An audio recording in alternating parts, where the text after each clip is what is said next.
Neo-Confucianism was a way of learning, a philosophy of learning, if you will, and a philosophy of the self, and a philosophy of the natural world.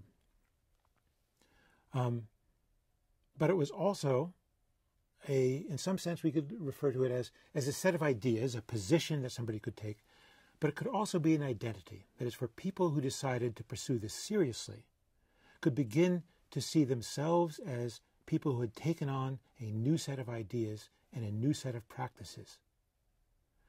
And when those people joined together, it could become a social movement.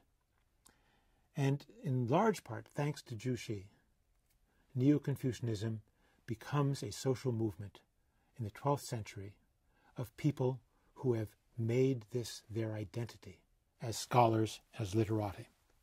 It is very much a literati movement, and that's important to keep in mind. It involves a social program.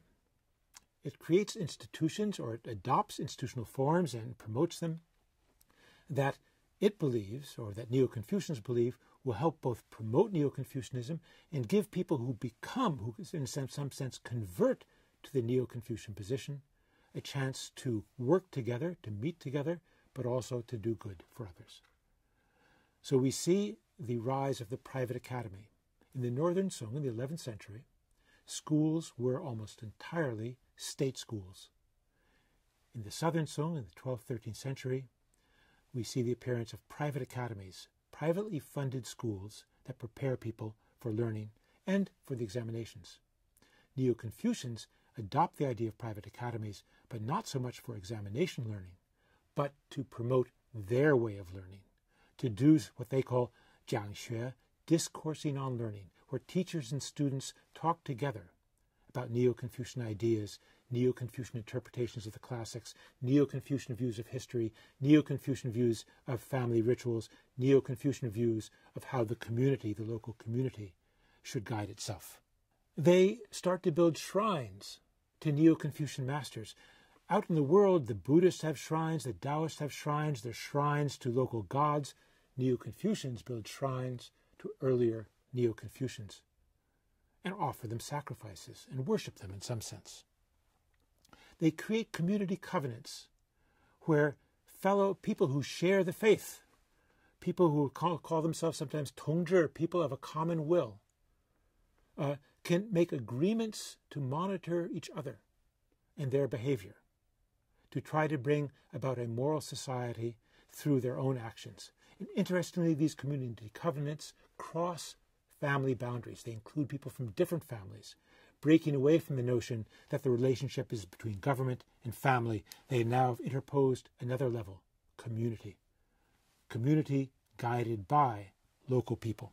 They encourage the building of charitable granaries, where local wealthy people will, in fact, put in money to create relief granaries so farmers don't have to go to the government to borrow money to borrow grain in spring for spring planting. They set up new rituals for the family. In all of these ways, Neo-Confucians are positioning their institutions between, on one hand, government institutions and government rules, and on the other hand, local religious rules, particularly Buddhist ones, because Buddhists, after all, also had institutions and schools and community covenants and community associations and charitable practices. Neo-Confucianism is also an intellectual movement with an intellectual program. It offers a new vocabulary. We've been talking about the word li, principle, but they start to have various definitions of philosophical terms which remain fairly constant, which they understand what they mean, that they introduce the notion of a philosophical vocabulary, a shared philosophical vocabulary, and books get written showing what these terms mean and citing various texts. They have shared ways of teaching. I've talked about discoursing on learning, the back and forth between teacher and student, often recorded in records of conversation, sometimes in the vernacular, in fact. They have sets of texts that they particularly favor and that they compile. So we have a great collection of teachings by Neo-Confucian masters, which was put together in the 12th century by Zhu Xi and one of his colleagues, Lu Zuqian, called Reflections on Things at Hand, or in Chinese, Jinselu, right?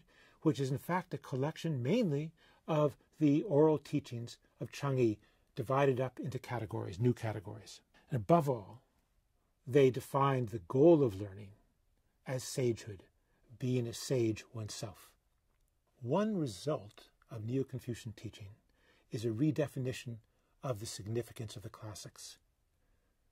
Up until this point, the classics, by and large, referred to what are called the five classics, the texts of antiquity. Neo-Confucians create a set of texts that come to be known as the four books. They take two chapters out of one of the classics, called the Li Ji, the Record of Rites, a chapter called the Great Learning, the Da Xue, and a chapter called the Doctrine of the Mean, usually, Zhong Yong. And they say these books, together with the Mencius and the Analects of Confucius, constitute the four books. And the way you should study them is you begin with the Great Learning and you end with the Doctrine of the Mean. What makes these four books so special? Why are they so crucial? More important than the five classics, in fact. It's because they talk about the individual and individual life, the way in which an individual acts in the world rather than the state.